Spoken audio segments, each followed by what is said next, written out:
Bangladesh, 47e pays le plus pauvre au monde.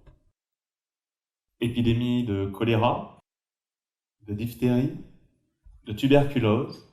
À votre avis, qu'est-ce qui tue le plus aujourd'hui au Bangladesh? Les épidémies? La malnutrition? La violence?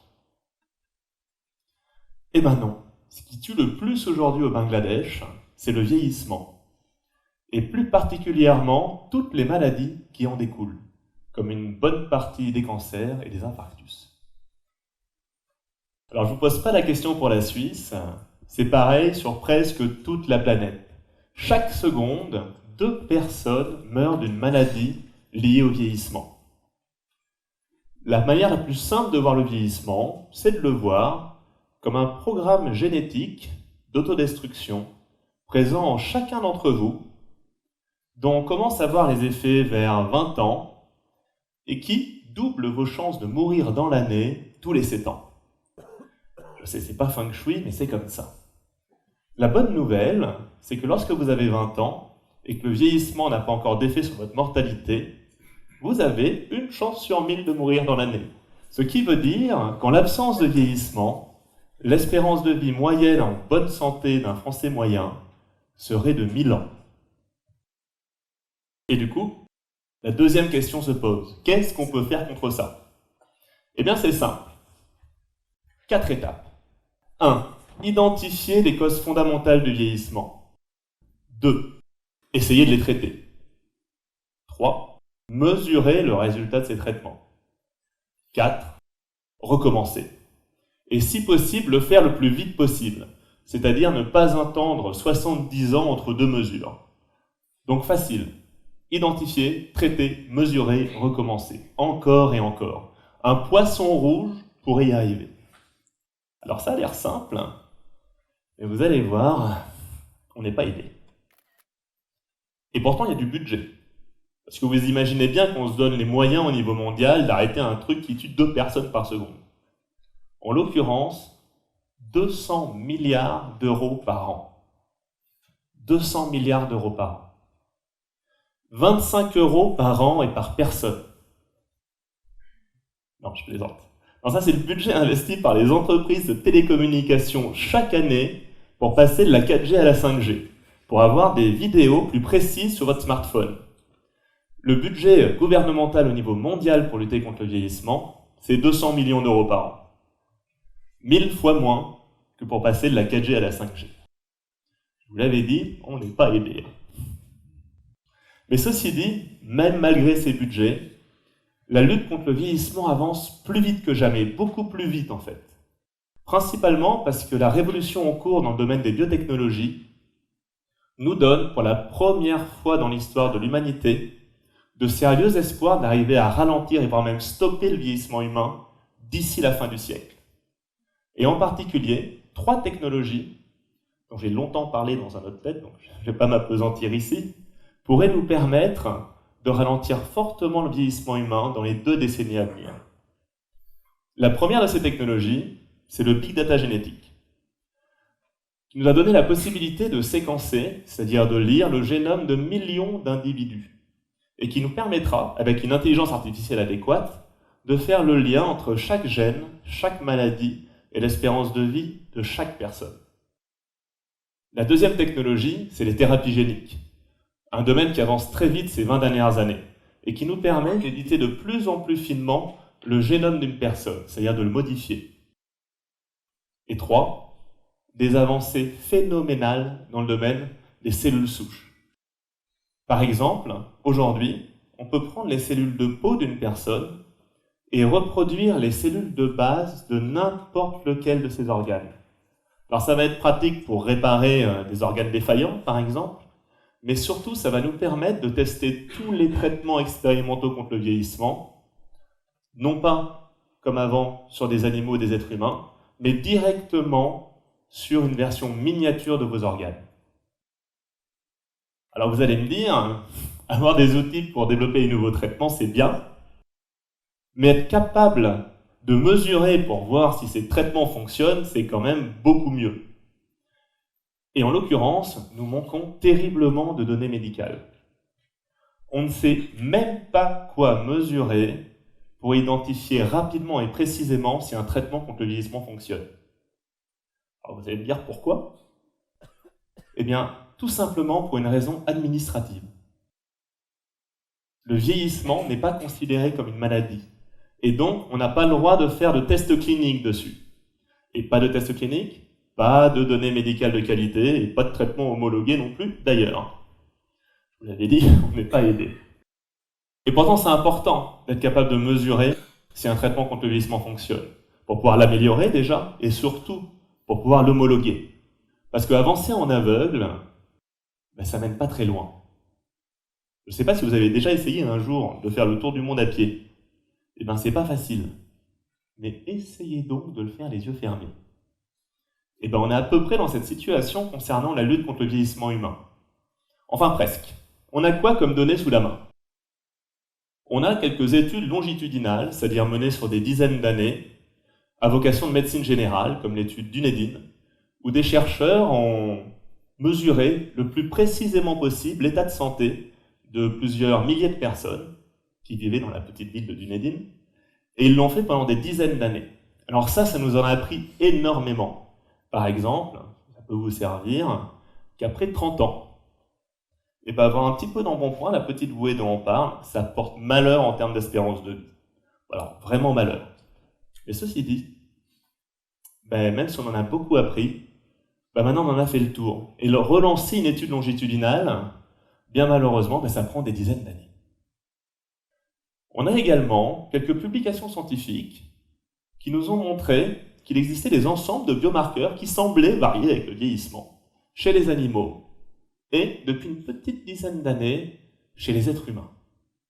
Alors des biomarqueurs, c'est tout ce qu'on peut mesurer dans un organisme. Par exemple, votre taille, le poids, le cholestérol, la glycémie sont tous des biomarqueurs. Alors on était très contents de découvrir tout ça. Par contre, on s'est aperçu que pris indépendamment, tous ces biomarqueurs, qu'ils soient morphologiques, génétiques, épigénétiques, ne nous donnent pas trop le même âge. Ça, c'est pas pratique. Et en plus, ils n'avancent pas à la même vitesse chez la même personne. Alors rentrons dans le détail. Qu'est-ce qu'on a aujourd'hui comme méthode lorsqu'on veut mesurer son propre vieillissement? On a ce qu'on appelle la méthode morphologique. Alors vous la connaissez tous. Si on se regarde dans un miroir, comme ça, puis on regarde nos rides, qui est un très bon indicateur du vieillissement de notre peau. Ou sinon, on peut regarder nos cheveux blancs, par exemple, qui est un très bon indicateur également du vieillissement des cellules souches de vos follicules pileux. Alors ça paraît bancal, et ça l'est souvent. Donc, si vous avez beaucoup d'argent, vous pouvez aussi aller dans une clinique spécialisée où on viendra mesurer le vieillissement de la fonction de chacun de vos organes. Grosso modo, par exemple, on va vous dire fermez les yeux, tenez-vous sur un pied, hop, qu'on appelle un test monopodal, et ça va mesurer le vieillissement de vos fonctions neuromotrices. On va mesurer la rigidité de vos artères, vous faire une VO2 max, ou mesurer votre glycémie pour regarder dans quel état est votre pancréas. Enfin bref, vous voyez l'idée. Et enfin, si vous avez accès à un laboratoire particulièrement pointu dans le domaine de la lutte contre le vieillissement, alors là, vous aurez accès à des méthodes de mesure beaucoup plus proches des causes fondamentales du vieillissement humain. Alors ça paraît barbare, mais vous pourrez mesurer la vitesse de votre horloge de Horvath pour mesurer votre vieillissement épigénétique, ou mesurer l'attrition de vos télomères sur les cellules d'intérêt. Je ne vais pas rentrer dans le détail, dans tous les cas ça reste assez select, je ne vous le cache pas. Disons que vous avez à peu près autant de chances d'avoir accès à ce type de métrologie que dans le laboratoire en bas de chez vous, que d'être invité à une crémaillère sur la Station Spatiale Internationale. Croyez-moi. Dans tous les cas, vous en faites pas parce que, comme je vous disais auparavant, tous ces ensembles de biomarqueurs, pris séparément, qu'ils soient morphologiques, épigénétiques, tout ce qu'on veut, ne nous donnent pas le même âge, n'avancent pas à la même vitesse. Et pourquoi? Parce que nous vieillissons de plusieurs manières différentes. Depuis une petite trentaine d'années, la communauté scientifique, et ça n'a pas bougé depuis, a identifié 9 causes fondamentales du vieillissement chez l'être humain. Et chacune d'entre elles a sa propre horloge, qui avance à sa propre vitesse. Et c'est pour ça que toutes nos méthodes de mesure du vieillissement ne donnent pas le même âge, parce qu'elles sont probablement corrélées à une ou plusieurs causes différentes du vieillissement. Or, comme je vous disais, ce qui serait bien pour faire avancer la recherche de nouveaux traitements contre le vieillissement, c'est d'être capable de mesurer assez précisément, mais quasiment en temps réel, le vieillissement de quelqu'un. Et pour réussir à faire ça, le plus simple, c'est d'identifier et de mesurer tous les biomarqueurs au niveau moléculaire et cellulaire directement liés à chacune des 9 causes du vieillissement. Et c'est important de mesurer les choses au niveau cellulaire et non pas au niveau de l'organe, comme on le fait aujourd'hui. Si on prend la maladie d'Alzheimer, les premiers symptômes au niveau du cerveau, en termes de démence, apparaissent des années après les premiers problèmes cellulaires. Et du coup, pour identifier ces ensembles de biomarqueurs liés aux 9 causes du vieillissement, on a besoin de quoi? Eh bien, on a besoin juste d'une seule chose. De montagnes de données médicales, à l'échelle de populations entières, pour pouvoir faire des corrélations entre l'âge des gens, leur état de santé, et tous les biomarqueurs qu'on arrive à mesurer chez eux. On peut en mesurer des palanquets. La bonne nouvelle, c'est quand même des bonnes nouvelles aujourd'hui, en fait il y en a plein, mais bon, j'ai pas le temps d'en parler. La bonne nouvelle, c'est que certaines entreprises comme Google, ou certains pays comme l'Estonie, pays très en avance, ont lancé des initiatives pour collecter et organiser les données médicales à l'échelle de populations entières. Alors malheureusement pour nous, ces démarches ont plutôt des vocations de médecine générale et pas spécifiquement liées au vieillissement. Mais ça va vraiment dans le bon sens. C'est la première fois que ça arrive dans l'histoire de l'humanité. Et ceci dit, même avec ces données, je vais être transparent avec vous, ça va rester coton d'arrêter ou voire même de ralentir fortement le vieillissement humain dans les décennies à venir. Mais on l'oublie souvent, au cours du XXe siècle, lorsqu'on avait réellement une volonté politique de faire les choses, certaines choses qui paraissaient presque impossibles à leur époque ont été réalisées en moins d'une décennie. Je vais vous donner l'exemple, par exemple, de Kennedy. Il s'est écoulé moins de 7 ans entre le moment où John Fitzgerald Kennedy a déclaré qu'il voulait envoyer un Américain sur la Lune et le premier pas de Neil Armstrong là-haut. Identiquement, il s'est écoulé moins de 6 ans entre les premières recherches sur la bombe atomique et le premier essai nucléaire.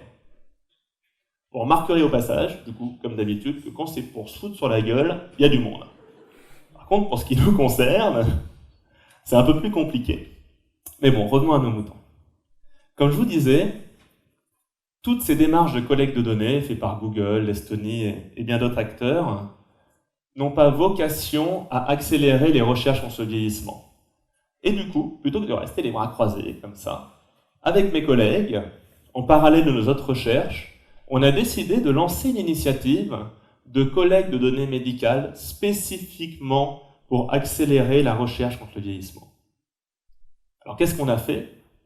Eh bien, on propose une application gratuite qui mesure l'espérance de vie des gens, enfin qui l'estime plus exactement.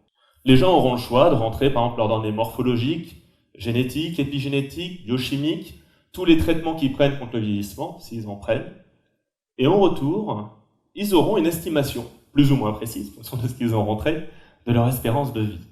Et surtout, dans leur cas précis, comment l'améliorer. Alors pourquoi les gens feraient ça? Principalement parce que mesurer, connaître son espérance de vie et savoir ce qui dérape, ça permet de le corriger. Ça permet justement d'augmenter son espérance de vie en bonne santé. Et à nous, en tant que chercheurs, ça va nous servir à quoi? Là, comme ça, à part avoir le plaisir d'augmenter l'espérance de vie de nos utilisateurs, ce qui est déjà un grand plaisir, ça va nous servir à rien. Par contre, il y aura une petite case que les gens pourront cocher et qui nous autorisera à utiliser de manière anonyme toutes les données médicales qui rentrent dans l'application pour accélérer la recherche contre le vieillissement. Et vous allez me dire, peut-être, du moins, parce que là pour l'instant vous ne dites rien, vous allez me dire, mais qu'est-ce qu'on va faire de ça? Eh bien, comme disait mon collègue Christophe Panetier, ça va nous permettre de reconstruire des cohortes cliniques homogènes à très faible variance. Il va faire un pic de bonheur comme ça, je ne vous raconte pas. Ça veut dire quoi? Ça veut dire qu'on va pouvoir reconstituer des cohortes de gens ayant des caractéristiques similaires et un seul détail qui change. Par exemple, 1000 personnes de 50 ans, certains prenant du resveratrol, qui est une molécule assez connue comme supplément contre le vieillissement, et d'autres non. Ça va nous permettre de voir éventuellement qu'effectivement, quand on a 50 ans, c'est une très bonne idée de prendre 500 mg de resveratrol par jour. Mais que par contre, lorsqu'on a telle ou telle mutation génétique, ça devient une très mauvaise idée. Donc ça nous permettra d'une part de donner les meilleurs conseils aux gens qui utilisent l'application, c'est déjà ça, mais surtout ça va nous permettre d'envoyer tous nos résultats d'études à tous les laboratoires de recherche qui travaillent pour élaborer des nouveaux traitements contre le vieillissement. Et du coup, cette fois-ci, ils pourront le faire en connaissance de cause. Le problème, c'est qu'on hésite quand même à la sortir tout de suite, parce qu'avec ces choses-là, on est vite hors la loi, et ça ne va pas vraiment faire avancer ma cause si je passe 20 ans en prison. Donc on a mis nos avocats dessus, ils travaillent, c'est très bien. En parallèle, on améliore nos algos. Je peux vous le dire, ça ne fait jamais de mal, parce que c'est presque sans fin, ces améliorations d'algorithmes. Et peut-être que vous allez me demander, pourquoi est-ce qu'on fait ça ? Eh bien, tout simplement pour faire en sorte que le but de Long Long Life devienne une réalité. Et notre but, il est simple, c'est donner le choix. Donner le choix le plus rapidement possible à chaque être humain entre vieillir et ne pas vieillir. Faire en sorte que chacun puisse décider de vivre aussi longtemps qu'il le souhaite, en bonne santé. Alors pourquoi on veut faire ça ? Juste parce que ça nous paraît 1000 fois plus important que de passer de la 4G à la 5G. Voilà, j'ai fini ma petite conférence. J'espère que vous avez passé un bon moment, ou au moins que vous avez appris quelque chose. Je vous laisse y réfléchir, et on en reparle dans 300 ans. Merci.